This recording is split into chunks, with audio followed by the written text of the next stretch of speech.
Hi, this is Chris for Tech Times. Today we have Yariv Haddad, CEO of Deep Optics, to tell us about pixelated liquid crystal technology and how his company is using this incredible technology to practically change the world.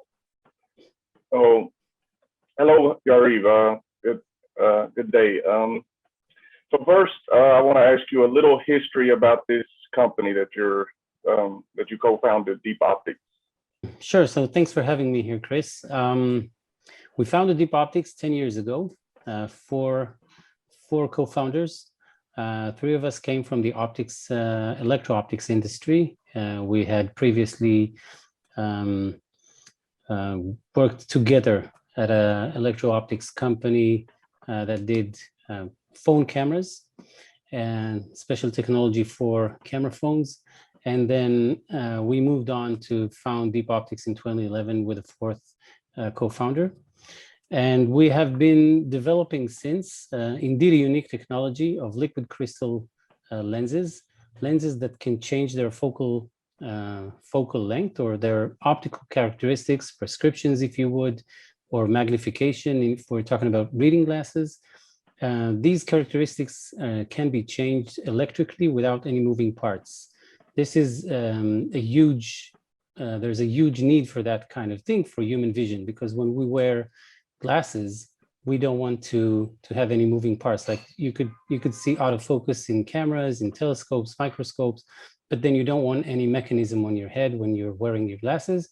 And so we've developed this unique liquid crystal lenses that with very low power can change their focal distance, or in other words, in ophthalmic words, can change their prescriptions instantly, silently, and can be used within glasses. And so, yeah, right now we're launching our first, or we're introducing our first product using this technology, 32 North sunglasses that can switch into reading glasses with a swipe. Wow, that's amazing, really. During the infancy of this idea for, like you said, it's tunable lenses, I think is what I've seen it called. Yeah. What were you trying to accomplish? What was the goal? So it's interesting because originally we didn't start up as a technology or a tunable lens technology company. We were there to build a special glasses system for 3D TVs. We wanted to add a special functionality of tunable focus to glasses where you watch 3D, and we wanted the focus to be in sync with the depth of the objects being seen on the 3D TVs. But then we realized that there wasn't any technology to enable this kind of special product. And so we immediately went on to developing this kind of technology. And once we came up with this, eureka moment where we actually found that special approach that can allow this lens to be realized, we then realized that this is much more needed in the glasses industry rather than in the 3D TVs. And so I would say that for the first 2-3 years, we were more focused on the concept of the solution. And then since 2015, where we got our first investment from Essilor, which is the leading ophthalmic company, the biggest company in the world for lenses for eyeglasses, at that time, we started focusing on building glasses that use this kind of technology. Oh, wow. Okay, that's cool. Yeah, so I've seen that in 2017, excuse me, you hit the markets for AR and VR. Now, how excited are you that 4 years later, just how much your tech has evolved and the direction that it's heading? So yeah, the idea for us back then was that we had the technology for the lenses and we wanted to bring them to the market as soon as we could. And at the time, it seemed like AR was really picking up and that it was going to be in the market like any minute now. And so we collaborated with really the biggest companies you could think of. I cannot mention their names here, but you could imagine just like the biggest potential players in this field. I'm saying potential because there are no systems out there yet, except for Microsoft HoloLens and Magic Leap 1. So we collaborated with all the companies that are currently developing this kind of platforms because they needed tunable lenses in their systems too. And that's the nice thing about it, because at that point, I mean, AR still hadn't picked up as everyone expected, but still everyone is in agreement that AR is going to pick up. If it's not going to be in 2021 or 2022, it may be 2025, but eventually AR is going to be here. And the nice thing is that for us, we realize that we have the technology mature by now because we have collaborated with all these companies, and we saw that at this point we can actually build a whole system internally. Now we're actually collaborating with EssilorLuxottica, which is the investor I mentioned before in 2015. So we're collaborating with them to introduce this product, but we're like the owners and designers of the entire product, unlike what we did with the AR companies that we just provided the lenses. But the nice thing about it is that the way we see it is that eventually you're only going to be wearing one pair of glasses. These would either be your AR or your vision correction or your sunglasses, or your headphones even. And so eventually you're going to be wearing one pair of glasses that is going to be your display and your sun protection and your earphones and everything. And these glasses, everyone is in a race to put them on our faces, right? It's either Facebook or Google or Apple that want us to really use their platforms and see their ads or their content or use their operating systems. And all of these are basically racing to the same real estate, which is our faces. So eventually, whether it's for vision correction or sun protection or augmented reality, this technology of tunable lens is essential to all of these solutions. And the way we see it, in a few years' time, they're all going to merge into a single system. So for us, going into sunglasses at this point and further down the road to dynamic focal for all use, this is a natural way to go. And then to integrate it into AR is, again, easy for us because we know how to do it, and we know exactly what the challenges and what the needs are for this market. I see. Okay. So for right now, your target market, from what I've seen on your website, is, well, not necessarily target, but your most likely, your largest niche would be those that are aging and experiencing presbyopia. That's right. So my question is this technology adaptable to those with astigmatism, for example?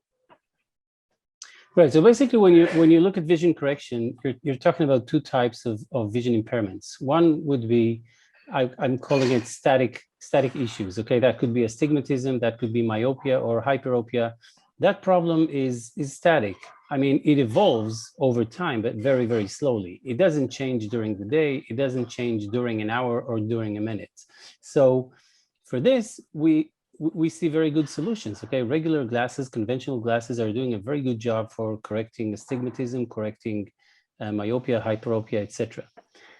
What we bring is a dynamic dimension or a dynamic resource to the system to be able to handle also the dynamics of the vision.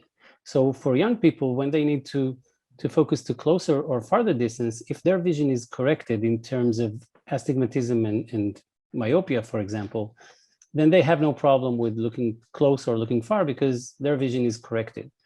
But then for an older person, even if their vision is corrected, they cannot focus closely. And so this is where the dynamic element comes in. And so our solution, the one that we're currently offering, is for people that don't have any vision correction need for the far distance, only the presbyopia. But then our next product, which is very soon after, will have far vision correction as well. We're basically building it of two elements. One element is correcting the static issue, and that can be myopia or astigmatism, and that doesn't change. Okay, so if it corrects to that person, if it corrects astigmatism and myopia, then all the rest is basically the dynamic. So in short, I would say that our technology, like the lens itself, is not solving astigmatism, but our product does address astigmatism because we do integrate our lens, the dynamic lens, with a static lens. Another important thing is that if you do provide a solution that includes far vision correction, for example, this is very important for driving, right? You need to be able to see for the far distance. If the battery runs out or if there's any sort of technical issue, you still want to be able to see well for the far distance, okay? So you might not be able to read, but you want to be able to see for the far distance. So this is why it's important that we incorporate a static element to correct for the far vision, astigmatism, myopia, and then the dynamic element of our lens. Okay, I see. So speaking of the glasses, the physical glasses, so how do you exactly get the data of the wearer? Because I'm sure it's specific to the person that will be using them. How do you get that data into the glasses? Is it USB or like a Bluetooth or? Right. So our glasses use Bluetooth. Okay. And they're connected over Bluetooth to an Android or an iOS phone. We developed an app. You download this app, you pair your glasses to your phone, and from that moment on, the app guides you in an initial calibration process. It determines the magnification, it determines the IPD, the interpupillary distance, because when you order glasses, or you normally get your prescription and your IPD measured so that the lenses suit you personally.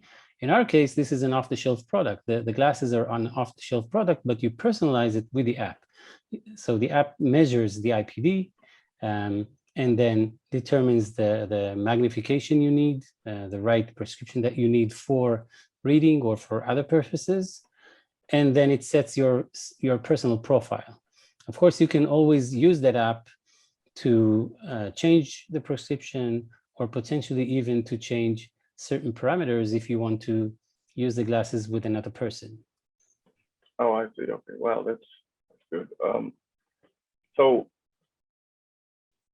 that negates is pretty much like almost like a plug and play system. Exactly. I think that the wonder of this is that these are standard. This is a standard product, okay? Just like you would buy a watch or a phone, but then once you get it and you personalize it, it becomes yours, right? So it fits you, but you didn't have to pre-order the prescription or any other relevant property of the product. The product is just a standard product to all, but then it adapts to each and every one that buys it and then sets it up. Okay, I see. So for tech, because you're in an extremely competitive market, like probably the most competitive there is today.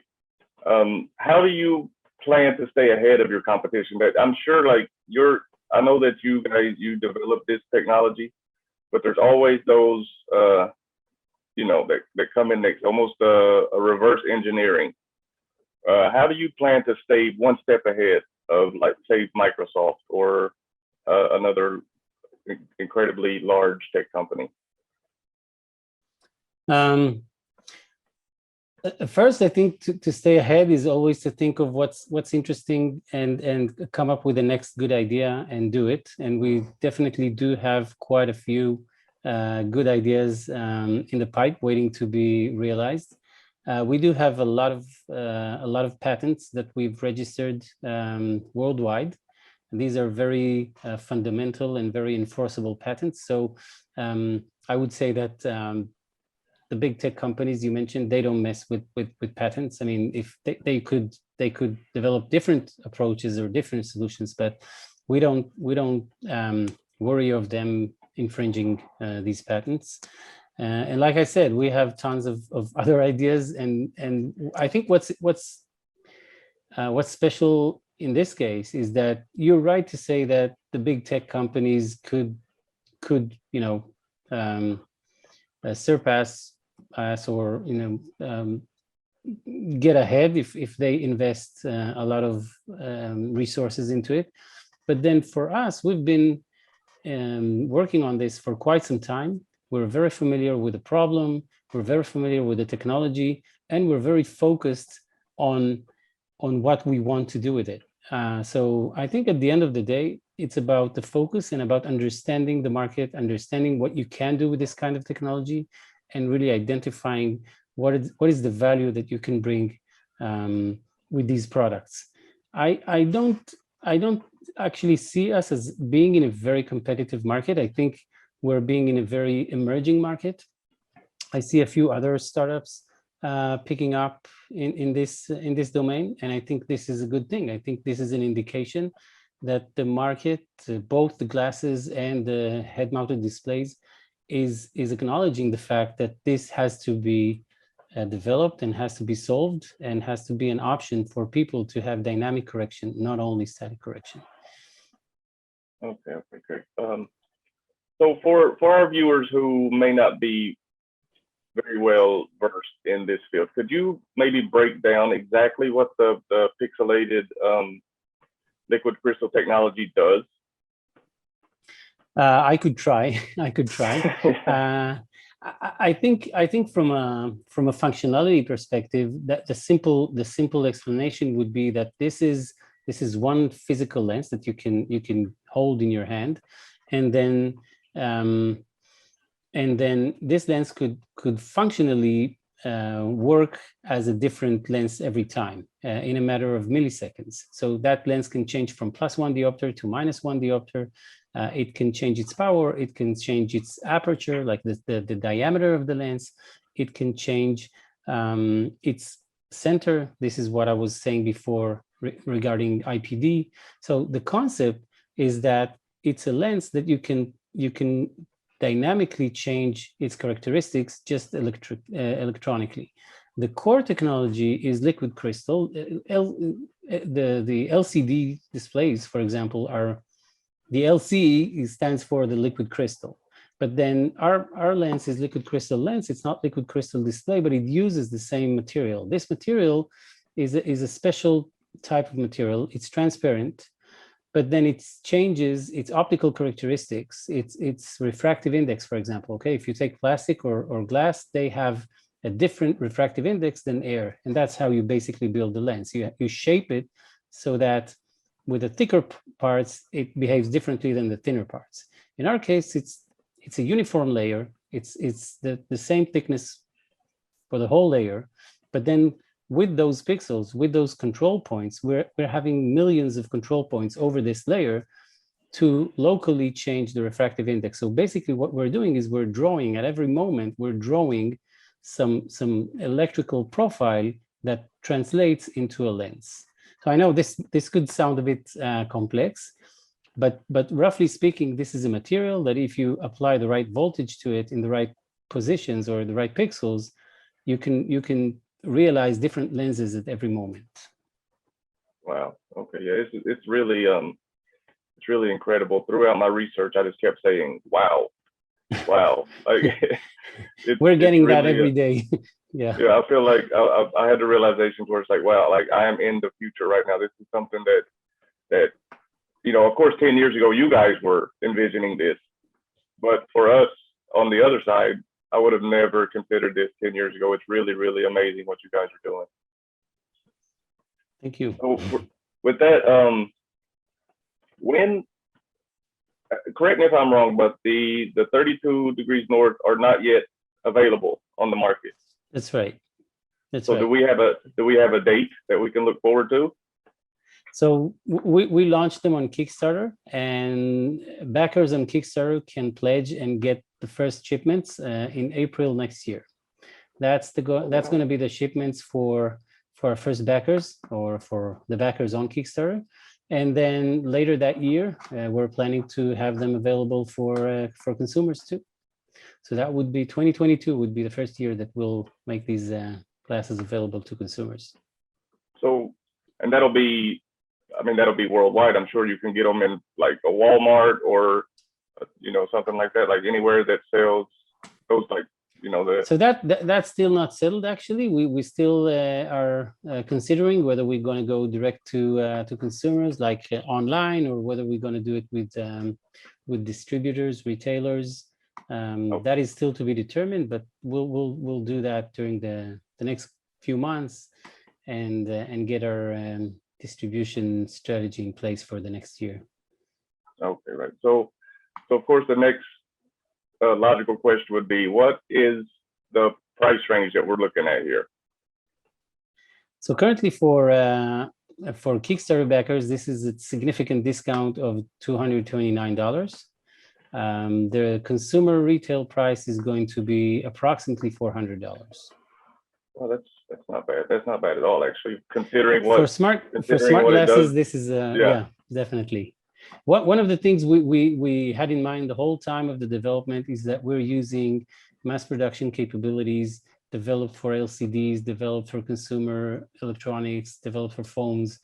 So basically, we didn't change the way things are built. We just programmed them differently, designed them differently, but we're leveraging mass production capabilities that were built for years for the phones and for the LCD industry. So that enables us to do mass production. Also, because of the fact that this is a mass producible product, we only personalize it by software. This allows us to reduce costs significantly. Oh, wow. Okay. That's incredible. So maybe I may be jumping way too far ahead here, like, but like I said, 10 years ago, I would have never envisioned this or even considered it to be possible. But do you ever see your tech in a contact lens-esque design? Actually, there are attempts not done by us to put these into contact lenses and even into inner ocular lenses. And I don't see why that wouldn't work eventually. That's obviously a much tougher challenge than ours, because you need to get electricity to it. You need it to be very safe because it contacts your eye, or it is even implanted in your eye.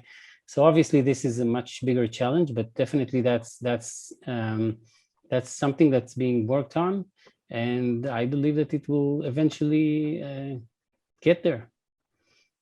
Oh, that'll be amazing. But yeah, but just like contacts that are 20% of the vision correction market, whereas glasses are 80%. I mean, there's always room for everyone. So I think even if this technology gets into IOLs and gets into contacts, demand for glasses is always going to be there, in my view. Wow, that's cool. So we can look for these by next year. That's incredible, because of course, I have friends and members in my family that use corrective, that wear glasses, and it's nice to know that within the next year or so, give or take, this will be available. Definitely. That's our plan, and we already have working. I wouldn't even call them prototypes. We have working samples, and yeah, you can even go on the Kickstarter page and see the reaction of people trying them on. Wow, that's so cool. And actually, if you want to, you can. I guess the Kickstarter, the name. What is, if people want to search? Like you just search. So they could search for Deep Optics on Kickstarter, and they would get that. Right, yeah. Okay, perfect. The first hit on Google. Yeah. Okay, awesome. Because I'm really interested in that bargain you were talking about for the makers. Yeah, that's. Yeah. Incredible. Great. Okay, so I know you said you had some things in line next. I don't know how much you can divulge right now, but no, I'm happy to talk about it. I'm always I would say our holy grail, our biggest product is dynamic focal glasses, which are completely autonomous and automatic. Currently with 32 North, the way you switch from far to near is you swipe the temple, and that would toggle it from far to near. Our target product is not only for sunglasses, it's only for indoor use as well. And it's completely automatic in the sense that whatever I would be looking at when I wear the glasses would focus to that specific distance. And in that sense, you get two more functionalities or two more features in that product that are significantly improving the experience. One is that it's completely automatic. So you don't have to swipe whatever you're looking at, the glasses focus there. And the other is that it's a continuous focal distance change. It's not just changing, let's say, for example, between 0 diopters to 2 diopters. It basically changes to the exact distance that you're looking at. And that is significantly more convenient than any existing solution that gives you vision correction to different distances, because once the glasses determine what distance you're looking at, they apply exactly the correction that you need. And for that, we are integrating eye tracker into the glasses. The eye tracker detects how the eyes converge or diverge. And based on the convergence, divergence, we determine the distance of interest and just set the lens to that specific distance. So that would be our, if 32 North is our first product, the one I just, the dynamic focal autonomous glasses are, I would say, the canonical product that we're targeting for. We do have a few more applications, but these again, I wouldn't go into too many details at this point, but that would be an important milestone for us, the dynamic focal autonomous glasses. Wow, that'll really be a game changer, I think. Like, and this technology, I mean, as of right now, I feel like it could really, and I know this maybe gets used too much or overused, but this really is like a game changer. Like, this could change how people live their everyday lives. It's really incredible. Definitely. I agree that game changer is being used a lot, but I do feel that, vision correction was invented pretty much by Galileo Galilei a few hundred years back and haven't really changed significantly.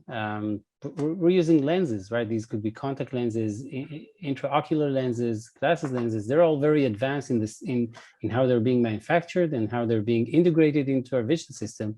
But eventually, they're a fixed element. What we add here is the dynamics. We add the ability, and dynamics is not only about people aging and not being able to focus. We need different correction in different illumination conditions. We need different correction when we're tired, compared to when we're fresh. So once you add the capability of adapting the vision correction, and then you have all these technologies today available to really measure how tired you are or what is your health situation. So once you have these kind of glasses, you wear them, you're able to really detect what kind of correction you need at every moment. The missing piece is the piece that really enables you to do dynamic correction, different correction at different conditions. So the opportunities are endless. It's not only about presbyopia. It's about applying different correction to different conditions, to different people, to different situations. All right, cool. So I've seen the 32 degrees north. They're very stylish. For one, it's not something that you would imagine, a first run product would look like. But they are very stylish. I mean, I could see, you could see people wearing them, and you wouldn't know that it's a specialized product unless you ask, which I think I'm sure you guys put a lot of focus into that. Mm-hmm. I think it's really a good move. But my question is, where does the name come from?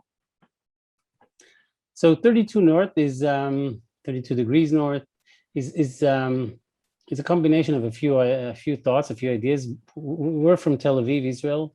Latitude of Tel Aviv is 32 north. That's the latitude.